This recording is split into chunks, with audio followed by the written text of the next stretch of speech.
Ave Maria, cheia de graça, o Senhor é convosco, bendita sois vós entre as mulheres, e bendito é o fruto do vosso ventre, Jesus.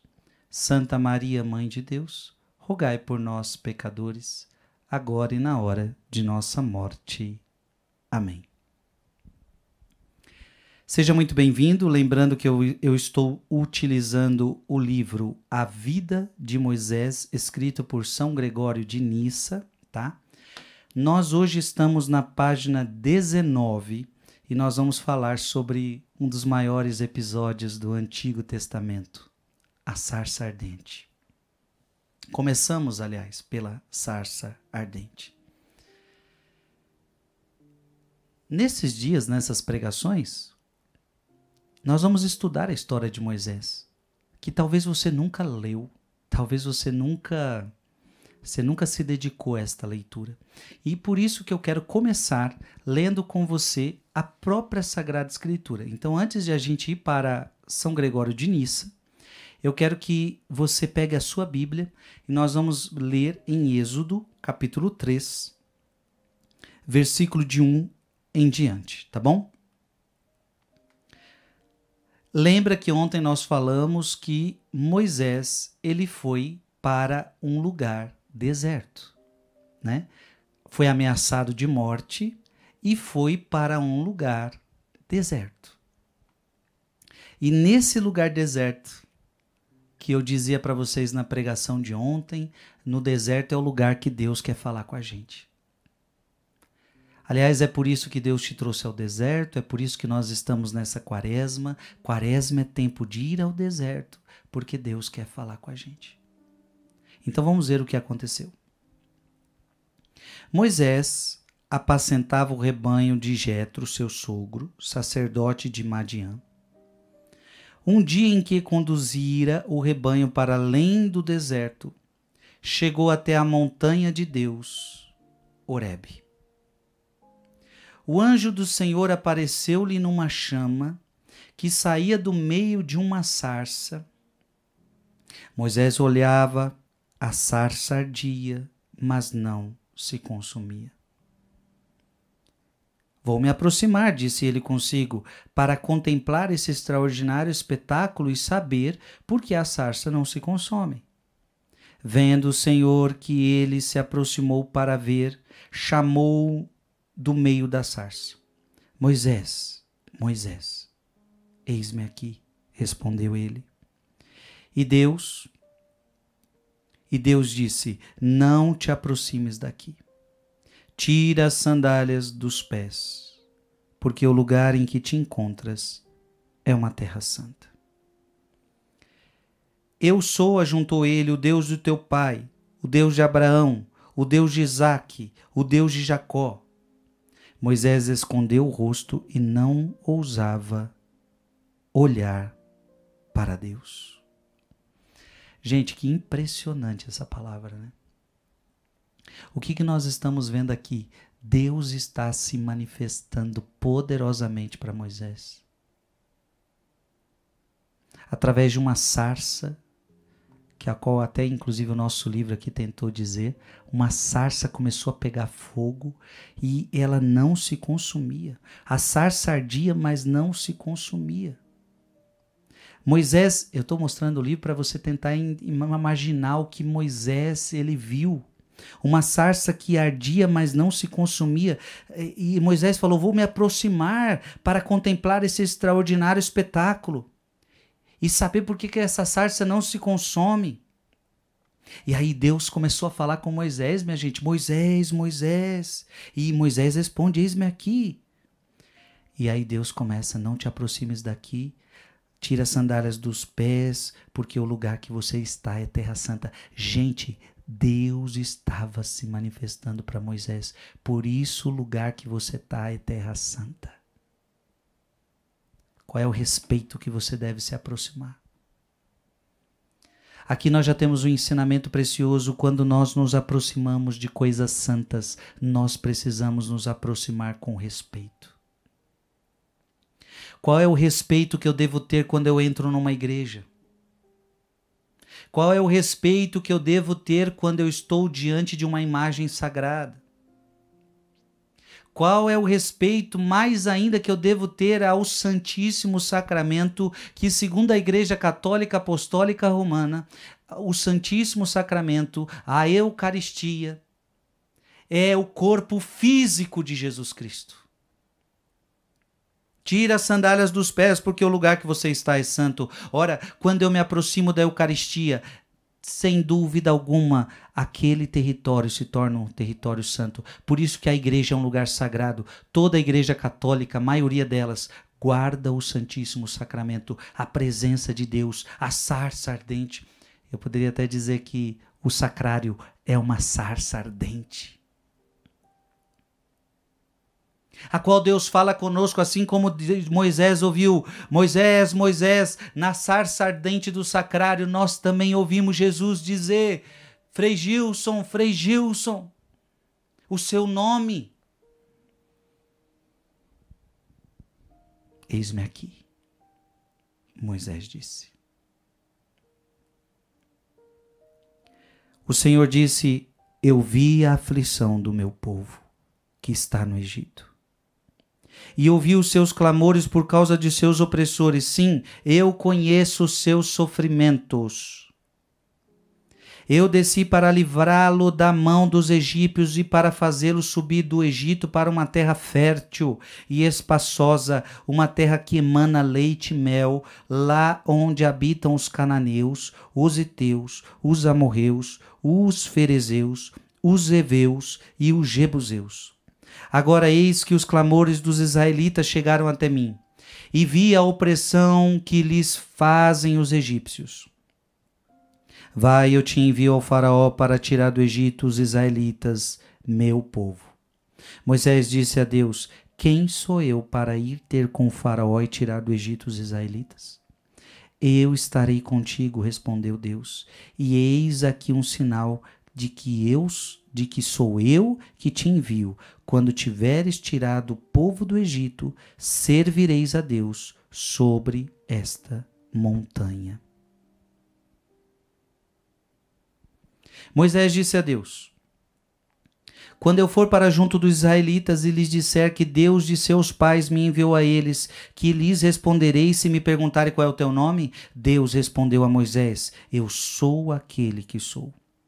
E ajuntou: eis como responderás aos israelitas: aquele que se chama Eu Sou enviou-me junto de vós. Deus disse ainda a Moisés: assim falarás aos israelitas: é Javé, o Senhor de vossos pais, o Deus de Abraão, o Deus de Isaque, o Deus de Jacó, quem me envia junto de vós. Este é o meu nome para sempre, e é assim que me chamarão, de geração em geração. Vai, reúne os anciãos de Israel e diz-lhes: o Senhor, o Deus de vossos pais, o Deus de Abraão, de Isaque e de Jacó, apareceu-me e disse-me: eu vos visitei e vi o que se vos faz no Egito. E disse: eu vos tirarei do Egito, onde sois oprimidos, para fazer-vos subir para a terra dos cananeus, dos heteus, dos amorreus, dos ferezeus, dos heveus e dos jebuseus, terra que mana leite e mel. Eles ouvirão a tua voz. Irás então com os anciãos de Israel à presença do rei do Egito e lhes direis: o Senhor, o Deus dos hebreus, nos apareceu. Gente, olha que forte isso, né? Digam que o Deus dos hebreus nos apareceu. Deixa-nos, pois, ir para o deserto, a 3 dias de caminho, para oferecer sacrifícios ao Senhor nosso Deus.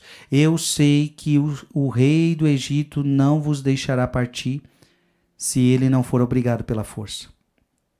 Mas estenderei a mão e ferirei o Egito com toda a sorte de prodígios que farei no meio deles. Depois disso, o faraó vos deixará partir. Farei com que esse povo ganhe as boas graças dos egípcios, e quando partides, não ireis com as mãos vazias. Cada mulher pedirá à sua vizinha e àquela que mora em sua casa objetos de prata e de ouro, e vestidos que poreis sobre vossos filhos e sobre vossas filhas. Assim despojareis os egípcios. Palavra do Senhor.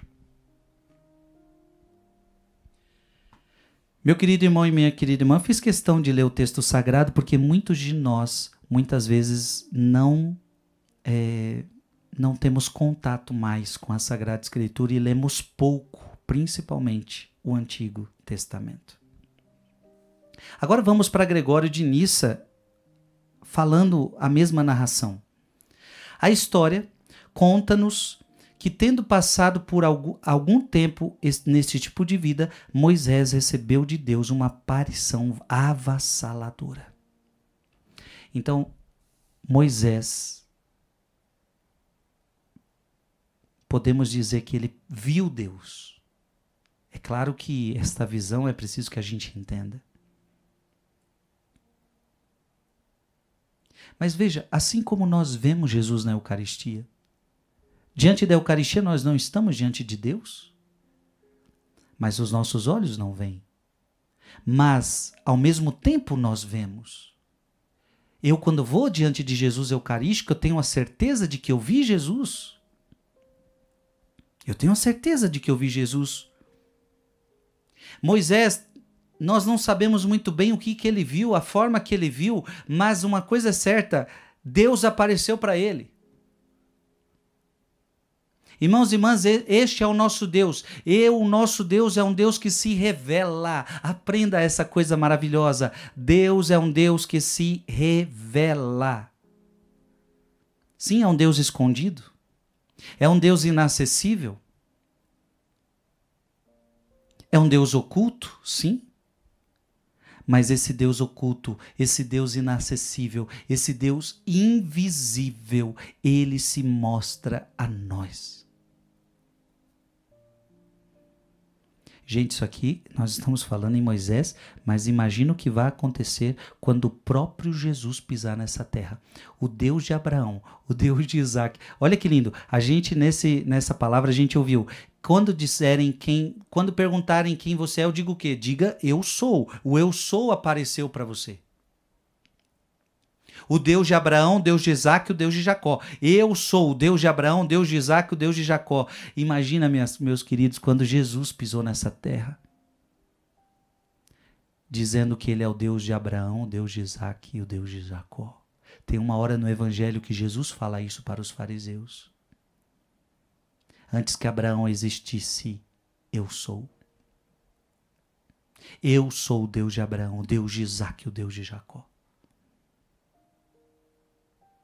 Esse é o nosso Deus, o Deus que se revela. Eu quero que você entenda que Deus se revela a você. Eu quero que você entenda que Deus se mostra a você. Eu quero que você entenda que Deus não é aquele que fica escondido. Ele é um Deus escondido, mas que se mostra a você. E nestes 40 dias Deus vai se revelar a você. Nestes 40 dias Deus vai se mostrar na sua casa. Nestes 40 dias Deus vai se mostrar na tua casa, na sua oração. Você também vai ver a sarça queimar. Você também vai ver a presença de Deus na sua vida. Você também vai ver a presença de Deus durante esses 40 dias.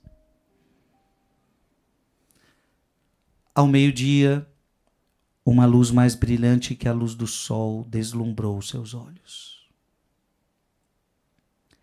Espantado com a estranha visão, olhou para a montanha e viu um arbusto do qual essa luz emanava como com fogo. Essa luz era como que um fogo, que também já nos dá a alusão ao Espírito Santo. O Espírito Santo é fogo, Deus é fogo, o Espírito Santo é fogo. Eu quero que você entenda que gente, isso aqui, milhares de anos antes de Cristo. Eu quero que você entenda que Deus está se revelando. E que bonito, por que Deus está se revelando? Eu vi a dor do povo. Eu vi.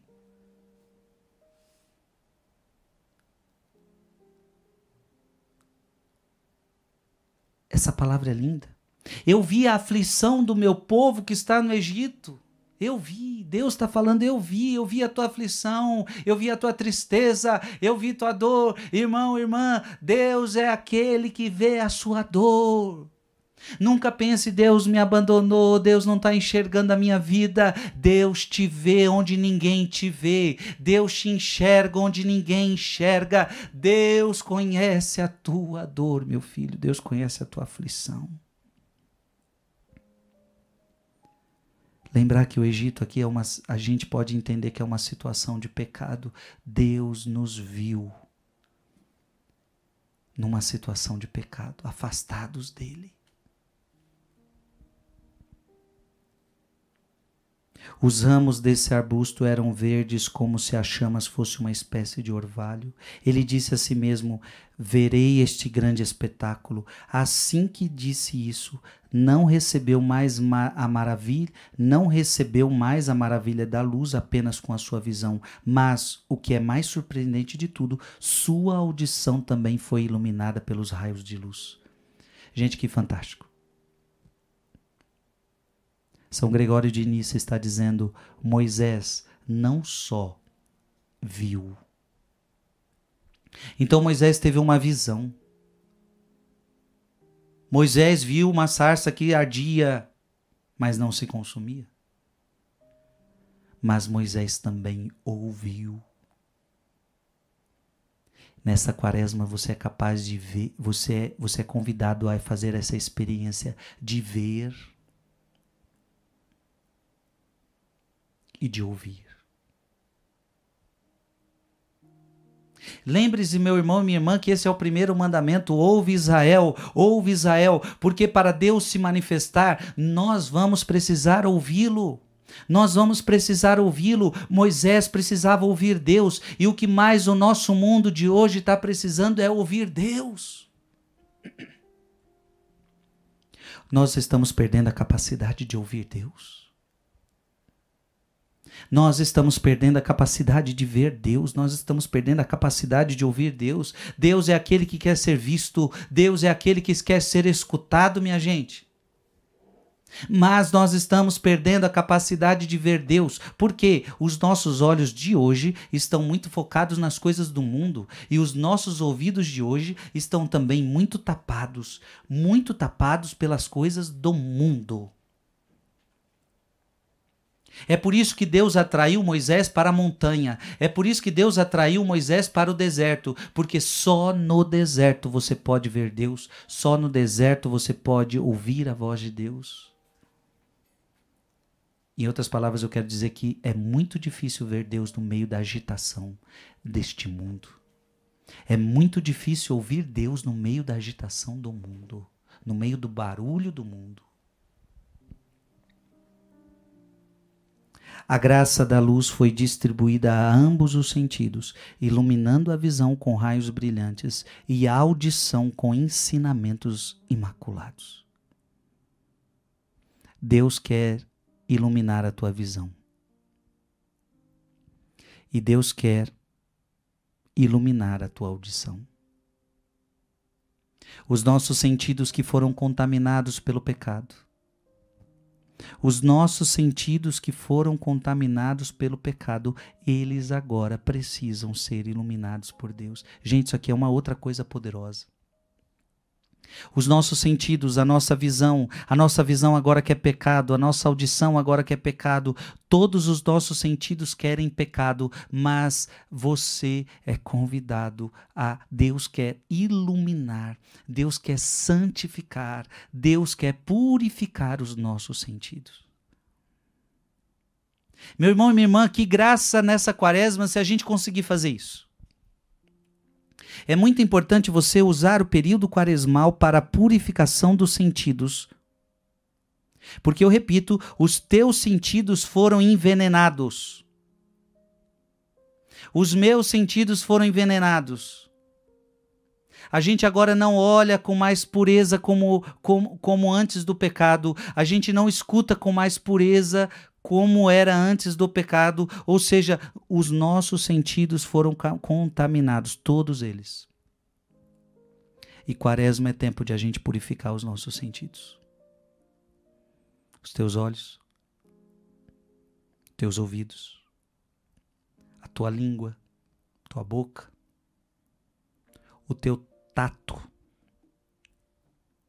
teu paladar, o teu cheiro. Os 5 sentidos é preciso que eles sejam mortificados. Quaresma é momento para isso. É por isso que nós somos convidados, porque o que mortifica sentidos? Mortificação, penitência. Se tem uma coisa que é boa para purificar os sentidos é penitência. Os meus olhos estão com vontade de olhar isto, mas por amor a Deus não vou olhar. Os meus ouvidos estão com vontade de ouvir isso, mas por amor a Deus eu não vou ouvir. Eu não vou dar o prazer que eles querem. Por quê? Como agora foram contaminados com o pecado, agora eles se alimentam de prazer. Não darei prazer. Vou mortificar. Por que muita gente não consegue ver Deus? Porque não mortifica os olhos. Então preste atenção no que eu vou falar. Tem muita gente que é capaz de ficar 10 horas assistindo uma série. É verdade ou não é? 5 horas assistindo uma série, 2 horas assistindo um filme, mas não tem capacidade de ficar 10 minutos contemplando Jesus sacramentado? Por que a pessoa que consegue enxergar e ver uma série longa e com horas de duração não consegue ficar 10 minutos com Jesus? Digo mais, pessoas que ficam 10 horas numa série, mas não consegue ficar numa hora de missa. Vai na missa na igreja e fala, meu Deus, quando é que essa missa vai acabar? Ela não aguenta assistir o rito, participar daquele rito. E por quê? Porque os teus sentidos estão manchados. Os olhos dessa pessoa não conseguem contemplar o mistério, não conseguem enxergar Deus. Ora, uma pessoa que na missa fica olhando hora, uma pessoa que na missa não vê a hora de passar, uma pessoa que diante do Santíssimo não consegue ficar com ele 10 minutos porque já estou em tédio, eu não estou bem aqui, é porque essa pessoa não consegue ver Deus. E porque não consegue ver Deus? Não consegue ver Deus porque está muito preso aos prazeres deste mundo. Como a palavra de Deus vai dizer em 1 João, em tudo há concupiscência dos olhos. No mundo de hoje, em tudo há concupiscência dos olhos. As pessoas não estão conseguindo mais ouvir Deus. Mas, repito, são capazes de ouvir o celular o dia inteiro, são capazes de ouvir filmes o dia inteiro, são capazes de ouvir conversas o dia inteiro, mas não são capazes de ouvir Deus. Os nossos sentidos precisam ser purificados. Amém? A voz que emanava daquela luz divina ordenou a Moisés que removesse suas sandálias inertes antes de se aproximar. Ele prontamente as retirou, tocando assim o solo sobre o qual a luz divina irradia. Tirando as sandálias dos pés, é preciso tirar aquilo que nos atrapalha, minha gente. O tirar as sandálias dos pés é um gesto de humildade. O tirar as sandálias dos pés é tirar aquilo que nos atrapalha de tocar esse ambiente sagrado. Por que muitos não conseguem fazer a experiência de Deus? Porque não têm a humildade necessária, não tiram as sandálias dos pés. É preciso que a gente entenda com quem que a gente está se relacionando. Irmão e irmã, quando você reza, e olha, nestes 40 dias você vai estar rezando muito, nestes 40 dias você vai estar fazendo penitência, muita caridade, muita oração, mas é preciso que você entenda para quem você está fazendo isso. É para Deus. E se é para Deus, tira as sandálias dos teus pés, o lugar que você pisa é santo. Vamos para a missão de Moisés. Penso que a discussão não deve se debruçar extensivamente sobre o aspecto histórico puro e simples. Devemos prestar atenção às questões que propusemos após ser investido de poder pela teofania que vira. Moisés recebeu a ordem de libertar seus compatriotas hebreus do cativeiro egípcio. E Moisés recebe uma grande ordem. Eu vou te enviar, Moisés, para você libertar o meu povo da escravidão. Gente, olha que coisa fantástica. É na presença de Deus que a gente descobre a nossa missão. É na presença de Deus que a gente descobre o nosso chamado. Quantas pessoas estão perdidas na vida, quantas pessoas falam, eu não sei qual é a vontade de Deus para a minha vida. Quantas pessoas na vida estão perdidas. Ora, hoje eu sou sacerdote, eu entrei para a vida religiosa com 18 anos de idade. Com 15, 16 anos, eu fiz uma experiência de ouvir Deus. Eu fiz uma experiência onde Deus me disse, como com Moisés, Frei Gilson, eu quero esta missão para você, eu quero te constituir sacerdote, eu quero te fazer um profeta das nações. Gente, é inevitável, quando você se encontra com Deus, quando você quer ouvir Deus, Deus revela para você a sua missão. Deus revela para você o seu chamado. Agora, se você não escuta Deus, você vai viver uma vida perdida. Querendo realizar os teus sonhos, realizar os teus projetos. Porque veja, por mais que você realize os teus sonhos, por mais que você realize os teus projetos, muitas dessas pessoas vão continuar se sentindo frustradas. Porque tem gente que tem tudo na vida, tem diplomas, tem trabalho, tem isso e tem aquilo, mas ainda se sente frustrada. Ora, o que faz uma pessoa com sucesso profissional se sentir ainda frustrado? Sucesso profissional não significa que você já está na sua missão. Pode ser que a tua profissão faça parte da tua missão. Mas às vezes a missão de Deus não está atrelada 100% à tua profissão. Então não significa que ter sucesso profissional é ter sucesso na vontade de Deus. Amado irmão e amada irmã, Moisés recebeu uma ordem. Moisés recebeu uma missão. Por quê? Escuta o que o Frei está dizendo. Todo mundo tem uma missão. Isso aqui é muito importante que eu estou falando. Todos nós temos uma missão. Você tem uma missão. E você precisa descobri-la. E você precisa cumpri-la. Qual é a tua missão? A missão de ser sacerdote? A missão de ser um religioso, de ser uma religiosa? A missão de ser um pai? A missão de ser uma mãe? Gente, isto é missão. Ser pai é missão. Ora, você tem que constituir uma família, ser pai e ser mãe. Você tem que constituir uma família, você tem que educar filhos. Ora, educar filho é uma missão.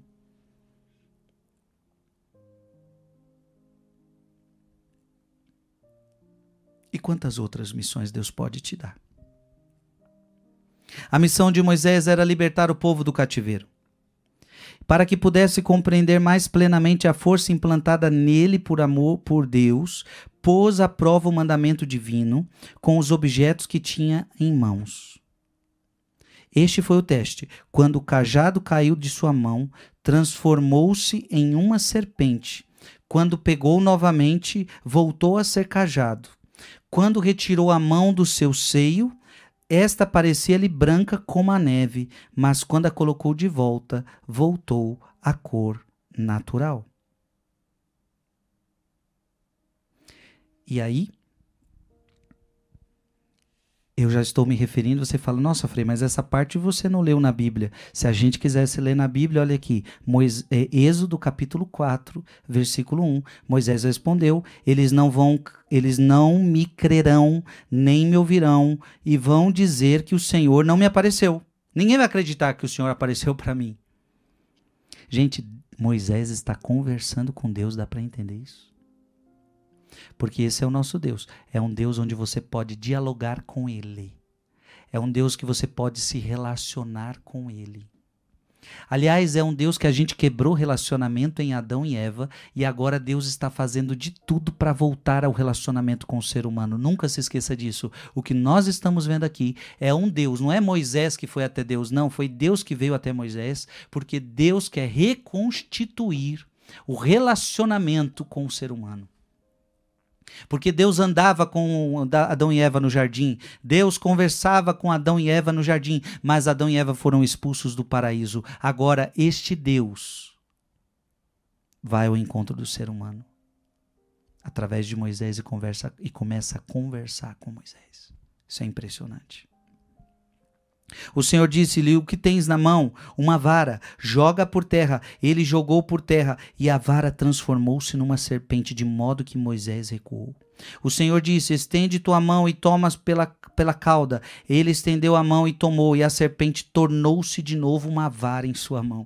Veja, Deus está falando: Moisés, não vão acreditar em mim, Moisés está dizendo para Deus, e Deus está dando para ele sinais. Você vai colocar, a sua vara vai virar serpente, e depois você vai pegar a serpente vai virar vara. Olha como Deus é maravilhoso. Quando Moisés desceu ao Egito, levando consigo uma mulher que era estrangeira e os filhos que tivera com ela, conta-se que um anjo veio ao seu encontro, causando-lhe medo da morte, e que a mulher o tranquilizou usando o sangue da circuncisão do menino. Foi então que ocorreu o encontro com Arão, que havia sido direcionado até lá por Deus. Ambos então convocaram o povo para uma assembleia geral e anunciaram aos oprimidos a libertação da escravidão. Moisés foi lá anunciar a libertação. O relato chegou ao próprio Faraó. Tendo conhecimento disso, sua raiva contra os supervisores da construção israelitas cresceram ainda mais. Aumentou a taxa de tijolos exigida e enviou uma ordem mais dura, não apenas àqueles escravos que trabalhavam com o barro, mas também àqueles que laboriosamente colhiam a palha. Moisés foi fazer o que Deus mandou para ele: libertar o povo do Egito. Gente, isso aqui não é uma tarefa fácil, hein? Porque Egito significa poder. Poderosos, o rei. O povo de Deus fraquinho, sem armas, escravo há anos. E um vai libertar o povo. Isso nos lembra que também nós estávamos escravos do demônio. E um só foi escolhido para libertar o povo.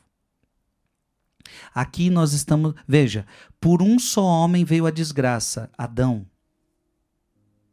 Moisés, por um homem só, um homem, foi escolhido para libertar o povo da escravidão. E agora, e Moisés é a prefiguração de Cristo, o novo Moisés. Jesus é o novo Moisés, e Jesus, um só, vai libertar o povo da escravidão dos seus pecados.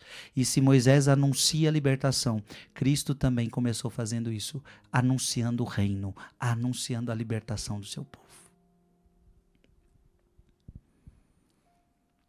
É claro que o Faraó não ia deixar isso ser fácil, uma tarefa fácil. Aliás, o demônio também não vai permitir que a gente saia das suas mãos de uma forma fácil.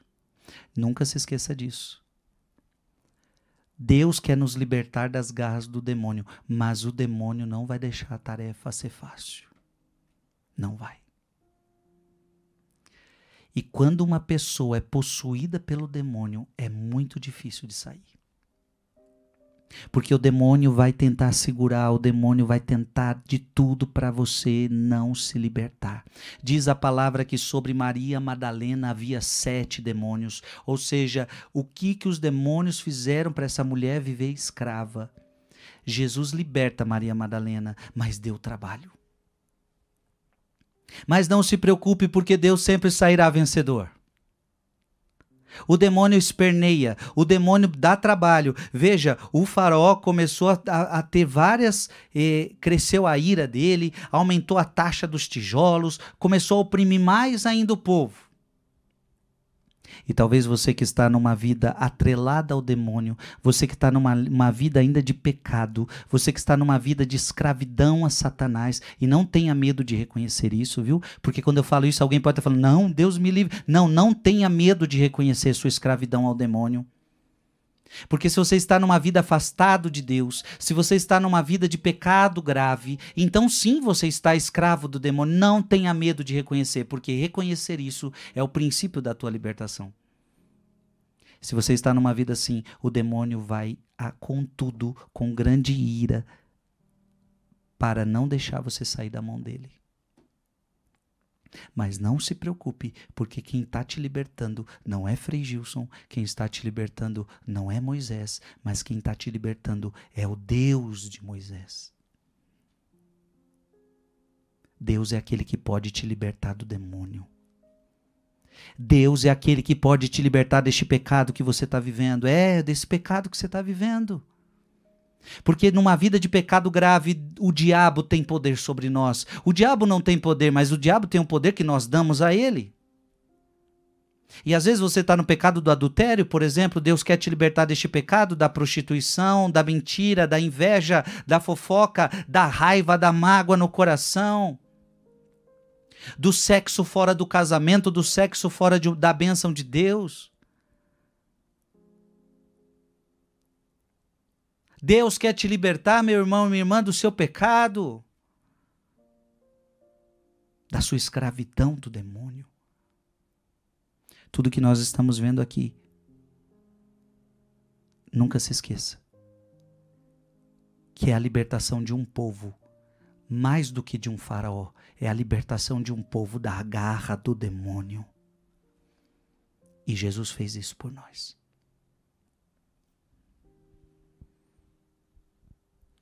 O faraó tentou contrair os sinais divinos realizados por Moisés e Arão com truques mágicos realizados por seus feiticeiros. O demônio é terrível, né? O demônio é terrível.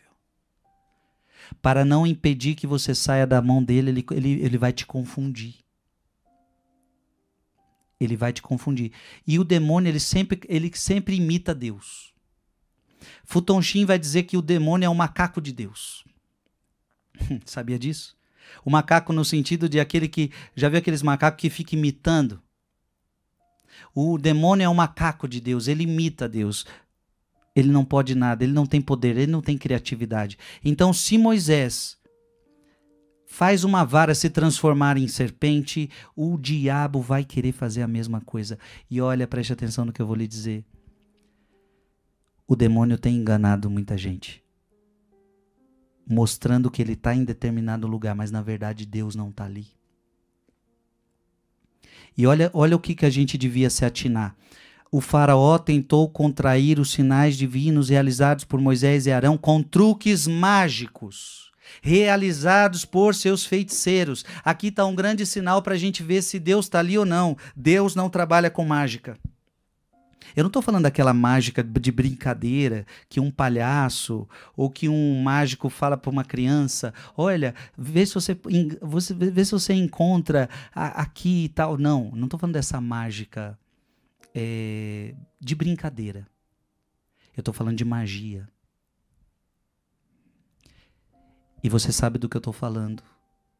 Há muitos lugares, há muitas pessoas que usam o nome de Deus, ou se não usam o nome de Deus, usam e falam que querem o seu bem, mas se utilizam de magia para descobrir o seu futuro, para dar a você alguma palavra, para fazer alguma coisa que você deseja na vida, para fazer o bem para alguém ou fazer o mal para alguém que você não gosta.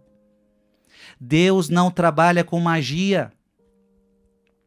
Veja que na nossa igreja, agora eu estou falando para católicos, para você que é católico, na igreja católica não tem feiticeiros, na igreja católica há sacerdotes.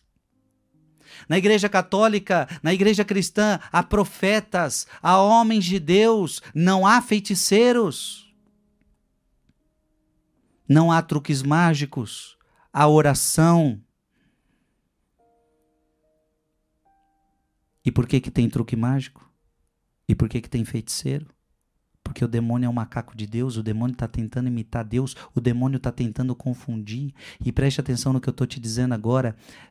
Cuidado, porque fora da igreja de Cristo, fora da igreja católica, fora da igreja de Cristo, há muita enganação do diabo para tentar te confundir. Ah, mas eu fui lá e tem coisa boa lá.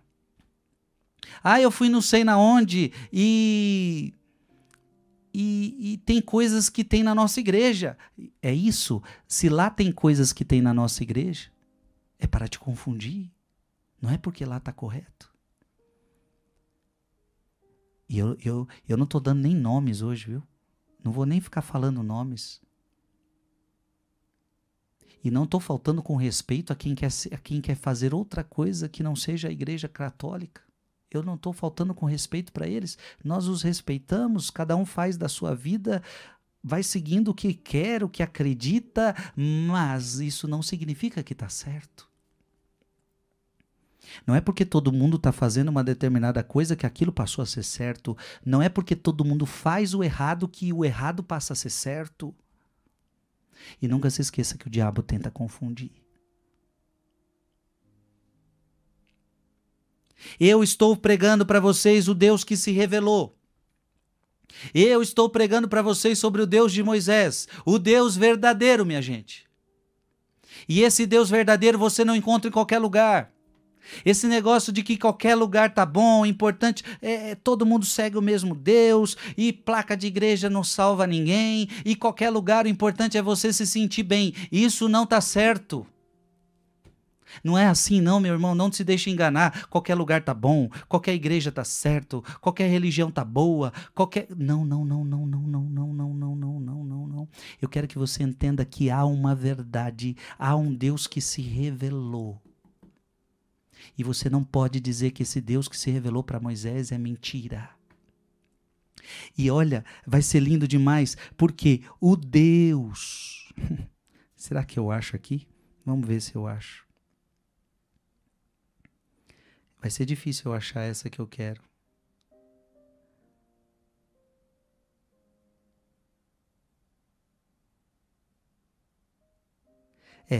Achei um texto aqui. Porque o que eu quero que você entenda é o seguinte. O Deus que está se revelando para Moisés é esse Deus que eu estou falando para você.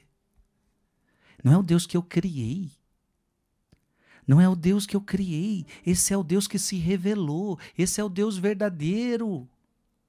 E eu quero que você entenda que não é toda religião que acredita no Deus, desse Deus que nós estamos falando aqui. Então, com todo respeito aos outros, mas você precisa entender que nós estamos falando do Deus verdadeiro, o Deus de Abraão, o Deus de Isaac, o Deus de Jacó, o Deus de Moisés, que se revelou na sarça ardente. E que depois, preste atenção no que eu vou dizer agora, e que depois pediu para Moisés escrever. Olha aqui. Êxodo capítulo 34, eu já estou lá no capítulo 34. O Senhor disse a Moisés: talha 2 tábuas de pedra semelhantes às primeiras. Escreverei nelas as palavras que se encontram nas primeiras tábuas que quebraste. Depois lá na frente nós vamos ver que Deus escreve nas tábuas da lei. E depois Moisés, nós vamos ver isso lá na frente, essas tábuas da lei são quebradas e Deus escreve de novo. Ou seja, o que eu quero dizer? O Deus de Abraão, o Deus de Isaac, o Deus de Jacó se revelou a Moisés. E o Deus de Abraão, de Isaac, de Jacó, de Moisés, pediu para escrever sua palavra, pediu para escrever a sua vontade. Ele mesmo, veja, escreverei nelas as palavras que se encontram nas primeiras tábuas. É o próprio Deus quem escreve. Isso é extraordinário. Ou seja, esse papinho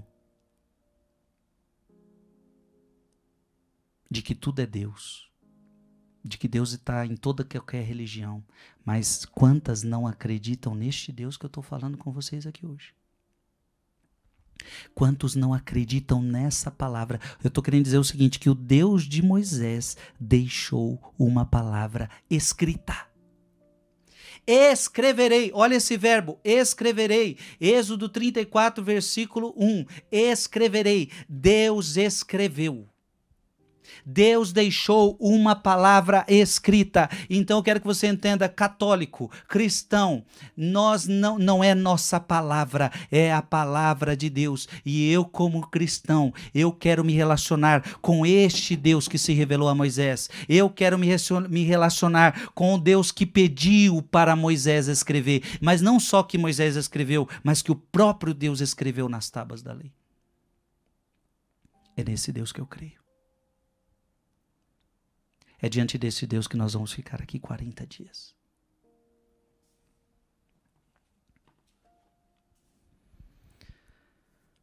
Quando Moisés novamente transformou seu próprio cajado em um animal diante dos olhos dos egípcios, o faraó presumiu que a feitiçaria dos magos poderia igualmente operar milagres com suas varas. Mas estava enganado. A serpente produzida a partir do cajado de Moisés comeu as serpentes da feitiçaria. O poder de Deus é sempre mais forte que o do diabo. O do diabo é sempre uma enganação. O poder de Deus é mais forte. As serpentes dos feiticeiros não tinham meios de defesa, nem qualquer poder de vida, apenas a aparência. Não se esqueça disso. O diabo só tem a aparência. Então, para nós, não adianta ter aparência de igreja, não adianta para nós ter aparência de palavra de Deus. Nós não podemos ficar na aparência, nós queremos a verdade. A verdade de Deus, a verdade da palavra. E por isso, cuidado, o diabo é a aparência, ele vive de aparência. Parece, mas não é. Parece, mas não é. Então, esse é o problema nosso. A gente se deixa enganar pelas aparências. Adão e Eva, diz a palavra que eles olharam para o fruto e viram que o fruto era atraente para os olhos. O diabo engana através das aparências. E já tem um ditado que diz: as aparências enganam. Não se deixe enganar pelo diabo. As serpentes dos feiticeiros não tinham meios de defesa nem qualquer poder de vida, apenas a aparência que a feitiçaria habitualmente inventada mostrava aos olhos daqueles que facilmente eram enganados. Amém. Meus queridos, eu quero terminar por aqui, está bom demais. Eu estou apenas na segunda parte da história de Moisés, só sobre a história de Moisés, de uma forma rápida. A gente vai ter 10 capítulos, tá? 10 pregações, só para ir mergulhando, pouco a pouco, na história de Moisés. E a história de Moisés vai revelando a história de um povo, vai revelando a história de um povo de Deus. Que Deus te abençoe. Eu tenho certeza que a palavra de hoje, a palavra de ontem, a palavra de hoje já falou muita coisa ao seu coração. Amanhã tem mais, amanhã tem mais. Que Deus te abençoe em nome do Pai, do Filho e do Espírito Santo. Amém.